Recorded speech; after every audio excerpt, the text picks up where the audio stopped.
Hello, everyone, and welcome to the New View podcast. My name is Mac. And my name is Megan.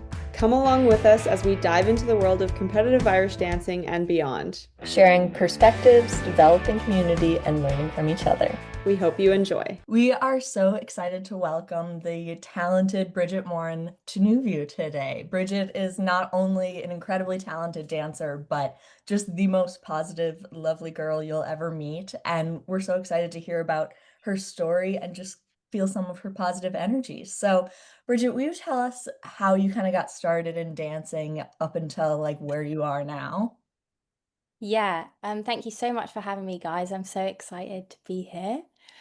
So I started dancing when I was about 7 or 8 because some of the girls in my primary school were dancing and I really wanted to try it. And I instantly fell in love with it. I didn't get to the top straight away or very quickly at all. It took me a while to get through the grades and into championship compared to some of the other girls in my class. But I feel like that sort of slow start taught me the importance of hard work, like really early on. Um, I first qualified for the Worlds when I was in under 13. And then at that Worlds, I think I was like 100 and something. I can't even remember where I placed, but I was just so happy to be there. Like that at that time, that was my biggest goal to just dance at the Worlds. And then from there, it's sort of been like a really steady climb, actually. So the Worlds after that, I was 76th. Then after that, 34th. Then in Montreal, I was 10th, got my first world medal. And then the year after that, got a world medal. Then I just came 7th in the world this year. And I also placed fourth at the All Ireland this year. And for the last couple of years, I've podiumed at nearly every major, which is really cool as well. So yeah, it's been a good journey so far. That's so I can relate to like the slow, steady climb for sure. And I agree that, like there's definitely benefits to that. I remember being young and looking around at sometimes dancers who were younger than me and going like, "Oh my gosh, how are they so good already?" Like, and kind of being impatient. But I think I agree with you. It does like teach you the importance of hard work, and it kind of instills that foundation of like, when things get hard, that doesn't mean that you're not ever capable of it. It just means you might need to like spend longer on it. But I think it also instills patience a little bit too, and just like trusting the process a little bit. Like, have you felt that too? Like the importance of patience in dancing? Definitely. And I feel like when things don't go your way, I do tell myself, like, that is all part of it. Like, for me to do well, I have to go through this first to learn things and be patient with it and then keep on going because I feel like that is all part of the journey of becoming a champion, you know? Yeah. Do you Yeah. feel like to an extent, like all of the hardships and Mm, maybe ups and downs and whatever, to an extent, those things like are happening for a reason? They're sort of meant for yeah. you there to like learn something to get you to the next place that you're trying to get to or whatever it is. But do you Yeah, definitely. I feel like it doesn't feel like it at the time. know? Mhm. But yeah, I feel like it just makes you push a bit harder to be like, I never want to feel like this again, sort of thing, even though you probably will, but Yeah. it just makes you keep on pushing. Yeah. Do you feel like too then, like kind of in that same vein, maybe it makes things harder, want like pushes you to work harder?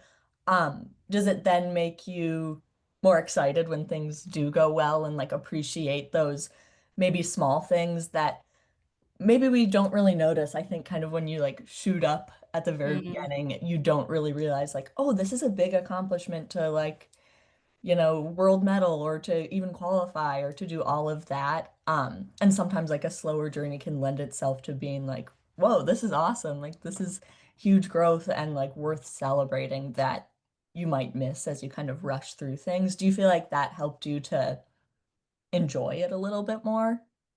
yeah, definitely. It's helped me just enjoy the process and not just the result. And I feel like when the results do come, it means so much more and it's so deep because it really does like come from the heart, you know? Hmm.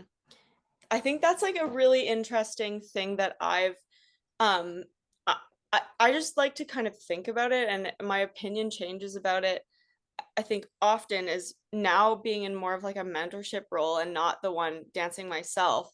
I've had this thought come up, and I'm curious to hear what your thoughts are, both of you, on this. Is as much as I love to celebrate like the big achievements and like the all of the hard work paying off and all of that, there's a little part of me that's almost like I almost feel like I have to be careful to not get too excited about it, because I know it sounds kind of crazy, but it's like I know that there are going to be days when it doesn't all pan out and it doesn't all come together. And so sometimes I feel like I almost have to be reserved in it. And I don't know if that's a good thing to do that, to kind of feel like, oh, I have to sort of protect myself or protect this person from the potential low that could happen later, because then the contrast feels so much like when you've had a big success, it's important and great to celebrate it, but at the same time don't want to put too much weight on it, because then it's like it almost makes the times when it doesn't pan out or it doesn't come together feel almost worse. And I don't know that I love that train of thought, but I'm curious what your thoughts are on that. I would say I think in Irish dancing it's hard because when you participate in like a subjective sport, you're kind of opening yourself up to like the highest of highs and the lowest of lows. And it's kind of hard to find a middle ground. And I think there's definitely a space for feeling both, and having times in your life where you're either very, very high or very, very low. But kind of as you get older, you realize to not filter, but kind of find your wins and what's going to make you feel like enough and very proud of yourself, even on the days when things do go kind of terribly. And I think as much as you can kind of, for lack of a better word, like train yourself to default to those kinds of things to make you feel accomplished rather than, the result. Um, I think that kind of helps you stay out of that low, low, low spot. Not to say like it's avoidable because it's really not. But I think that's just an interesting concept to kind of think about as dancers too, because I think you also should be allowed to, achieve your dream and feel super amazing and happy. But at the same time, it's always a work in progress when you do something that's subjective and it could change the next minute. So I don't know. It's something to keep considering, I think. Maybe like a way forward is kind of going, you should celebrate the big achievements and like really enjoy them, and then also it doesn't have to be like a complete, what is that in physics or whatever, an opposite reaction, an opposite reaction or whatever. It doesn't have to be that. There's actually a different way forward than all of that. Maybe there's something in that. And how do you think about that when you're in maybe like a disappointing moment or whatever, to get you through it, I guess? Yeah, and I get what you're saying in the sense like if you have a really bad competition and then people say to you or you'll think to yourself, oh, it was only one fesh, it was only one competition, like I'll move on to the next one. But then like you say, that also applies to the one you did really well in, like it was only one. I still need to move on to the next one. Mm, But I do feel like that when you do well, it should really be celebrated because you might feel really low next time, but at least when you did do well, you really celebrated it and you lived and enjoyed in the moment. yeah, yeah, I love that. I really like that, what you said. It's just like, yeah, you know what, this every moment is a moment that is going to pass, and we only get so many moments, and so live each moment for what it is, and then move on to the next one. I think maybe that's like the answer to it, Bridget. Got it. It's like I love that. It's like, yeah, this is a great moment and I'm going to celebrate this moment and just like love it. And then also, I still need to go back to the studio and keep working for the next Yeah, one. And if the next one's not what I want it to be, then, well, that's going to be a moment too. And then that's going to pass. And then we'll yeah, be on to the next thing. I think exactly. yeah. Actually, that totally reminds me of this. I forget this girl's name, but I follow this girl on Instagram, and she's sort of an influencer, fitness influencer. And she's training for like a bodybuilding competition or something, and she was talking about hating having to do the cardio parts of her workout. And something she said she's been saying to herself is like, when she's doing this, she's like, it's just a moment. Like, it may be a long moment and it might be a long unpleasant moment, but it's a moment and it's going to pass eventually, and then there'll be another moment. And I don't know, I've been kind of liking that, and I feel like that applies to dance stamina, or being at a rough class or being at a rough fesh or whatever. Like, we have these moments and they do pass, and they can feel long and unbearable, but they do eventually pass, right? Yeah, yeah, definitely. And I always tell myself, oh, I'll feel so much better after class if I do it really well now. And if I just get through it in like 10 minutes, I'll feel really good. Yeah, totally, Yeah. totally. Um, that's so tell us your typical um thought process, I guess, when you're like, okay, let's say you're in the middle of a really tough class, and like you're Mhm. just not, maybe you're not feeling like you're dancing well or whatever, and then you know it's like, we've all been there, where you're not feeling like you're dancing your best or whatever, and then your teacher's like, okay, and we're doing stamina or whatever it is. It's like the least thing that you want to do. Tell us your thought process, like, how do you try to get yourself through those moments? One thing that really helps me, and I've never actually told anyone this before, but I always say to myself, what would a winner do? Or what would a person with a globe do? Because that's, what I want to get. And if your goal is to qualify for the Worlds, what would a world qualifier do? And then I say to myself, oh, they would do it and they would do it well. So then that just sort of gives me the drive to do it well because that's what I want to be, that's what I want to get. Yeah, I feel like that really helps. And just like the feeling of accomplishment when you've done it, you feel so good, like you're at home eating dinner or lying in bed, just thinking, yeah, I really pushed myself through that class and I'm so glad I did. Yeah, that really helps me. That to me sounds like you really use your ability, like your imagination, in a really good way. You're able to sort of imagine future versions of yourself, Mm. whether that's just you 30 minutes from now being able to chill and really be proud of the work you did, or you a few months from now, like having achieved the thing and being that person that you want to become. It kind of really helps you make day-to-day decisions. It's like, okay, well, if I want to be a globe holder, what would a globe holder do in this situation? And it can literally, if you want to, apply it to every part of your life. Now that can make you maybe a little nuts. And like hyper fixated as well. But I think that's a really cool trick. And I think, like, at the core of it, that's being able to almost time travel a little bit in your mind. Just that's Yeah. And I Yeah. think it's great advice for younger kids too, whether or not you're saying like, oh, this is what I would say to younger kids or not. But oftentimes they kind of struggle to figure out like how to start implementing like their goals into actual like actionable items within their lives. And I think that's just a fairly simple way to be like, okay, based on my knowledge, what would someone who has achieved X, Y, and Z, what would they do? And to live like that and to shape like your practice routine and just kind of you can get your basics down as far as like hard work and commitment and all of that just by like imagining yourself as this person or striving to be like someone else who has achieved what you wanted to achieve. And Bridget, what you're saying, it's kind of fun. Like the way Mac and I connected was kind of through exactly what you're talking about, in that I very much was like, okay, like, what would a world champion do? Oh, I have no idea.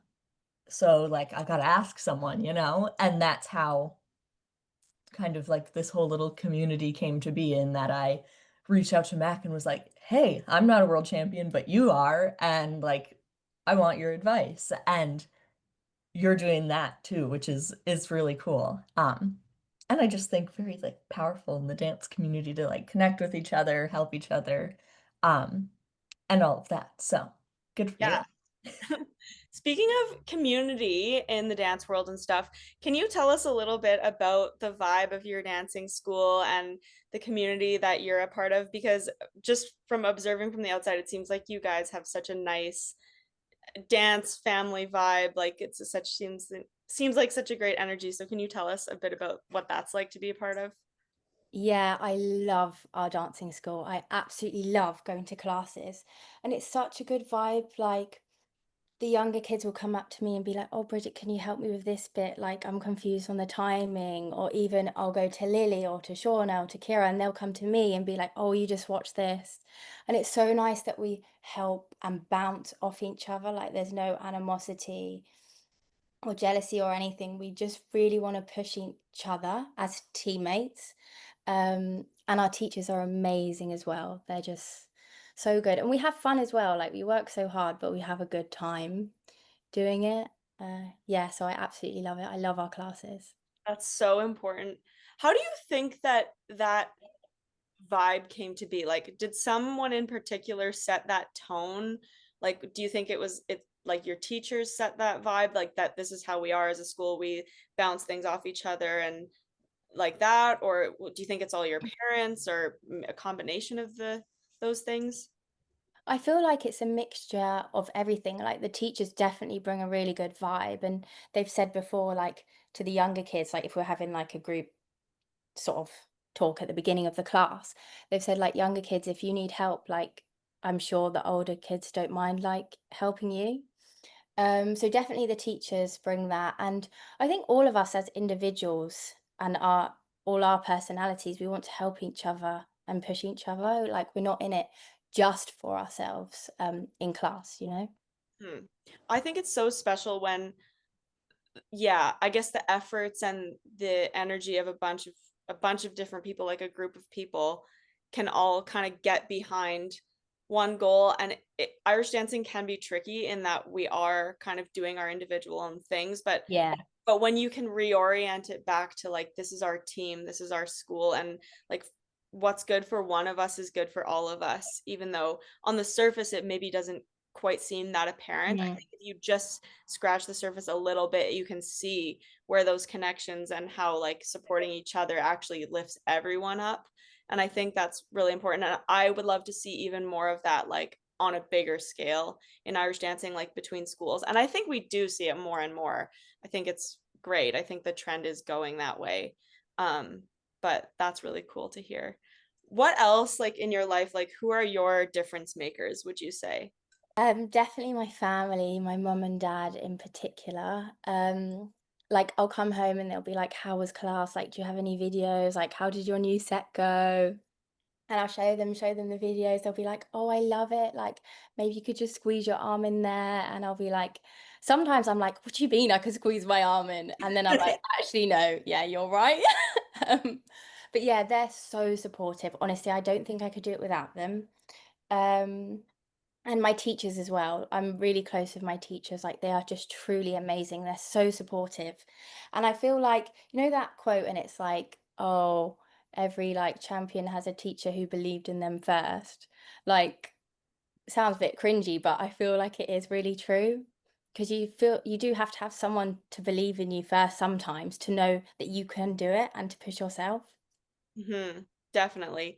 I think it's an interesting concept, and I actually chatted about that with Kristen when we did our episode, and her something was along the lines of like, you can be in a private or a class or whatever, and your teacher might say something and your automatic reaction is like, well, I can't do that, like that's for somebody else, like somebody else can do that, but I can't do that. But if you can learn to sort of just not ignore maybe, but like to change that voice a little bit in your head and go like, okay, well, maybe I don't believe in myself yet, but clearly like this person believes in me or has some, inkling that I could do this. So like what's the harm in me trusting them and trying, right?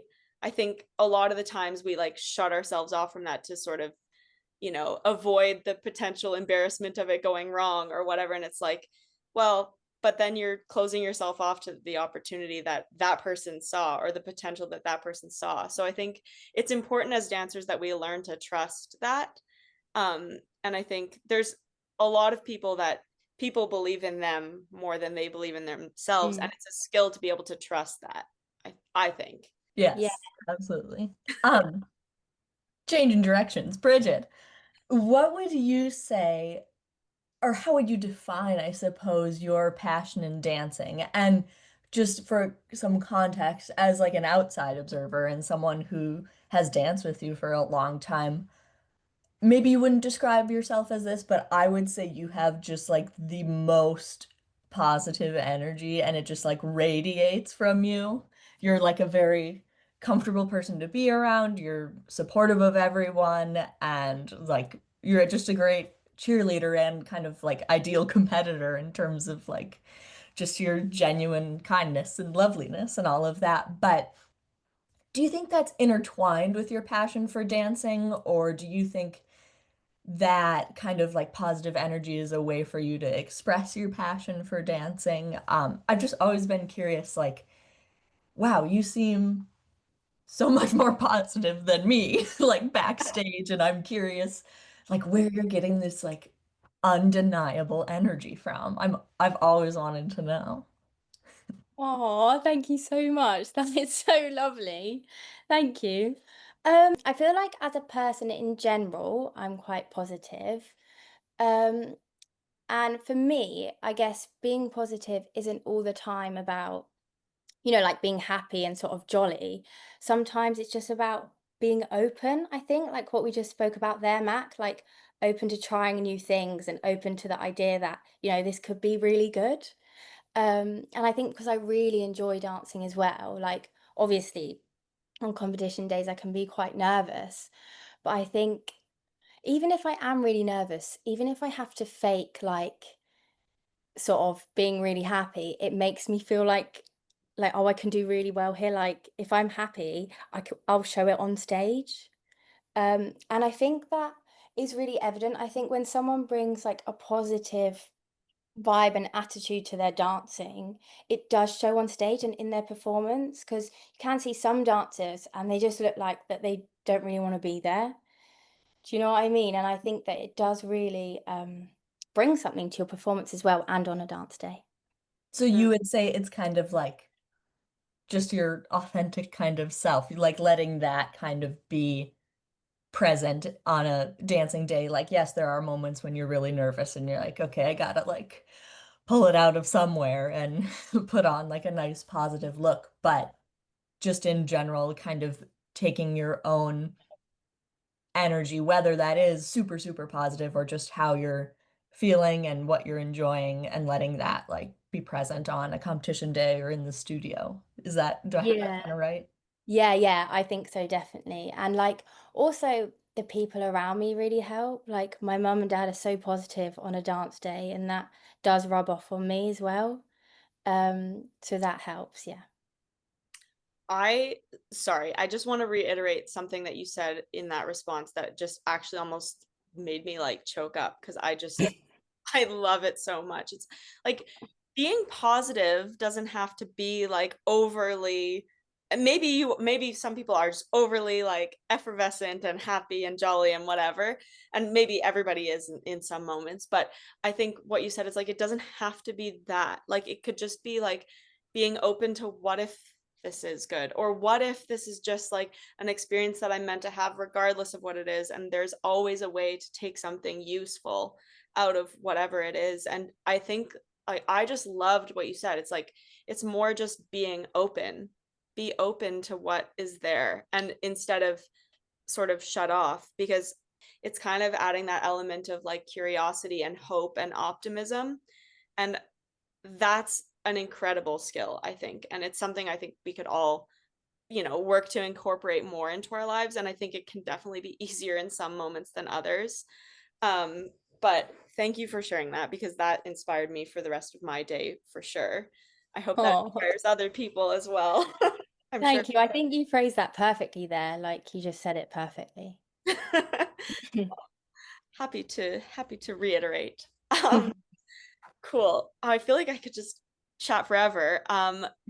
Maybe just to sort of summarize and wrap things up into like a nice last little thing. Like, what do you think has been the biggest lesson you've learned over the course of your dancing career so far? Like, what is the biggest takeaway or thing that's shaped you in your dancing experience?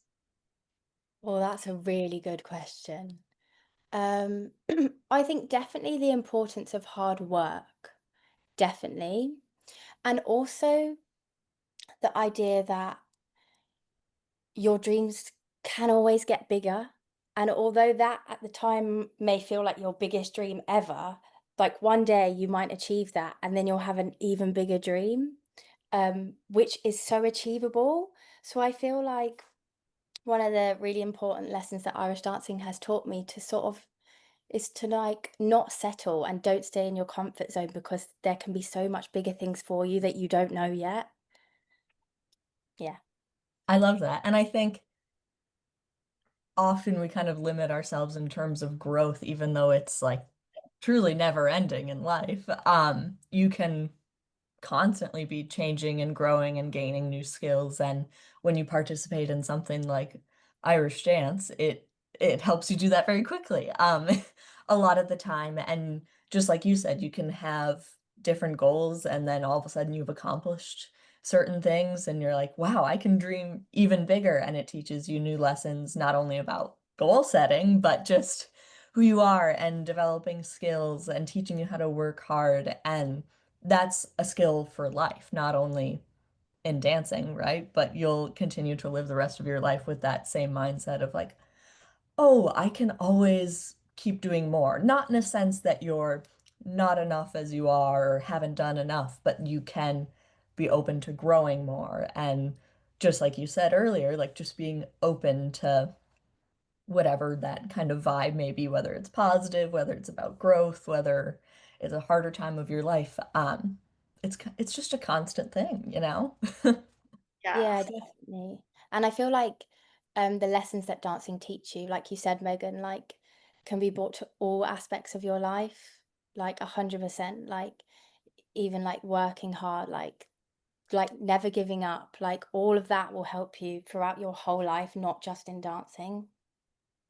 Absolutely. And yeah, your dreams can always be bigger. That's such a yeah, that's such a good nugget of just truth, I think. It's just so I just love that. And it's just this idea that you can always create new stories and expand your narrative and like dream new things and imagine new things, and just pretty that's a great note, I think, to people for people to end on and like have in their mind after listening to this. I hope that sticks with people. And this is true for everybody. Like you can always dream bigger, and that's pretty special.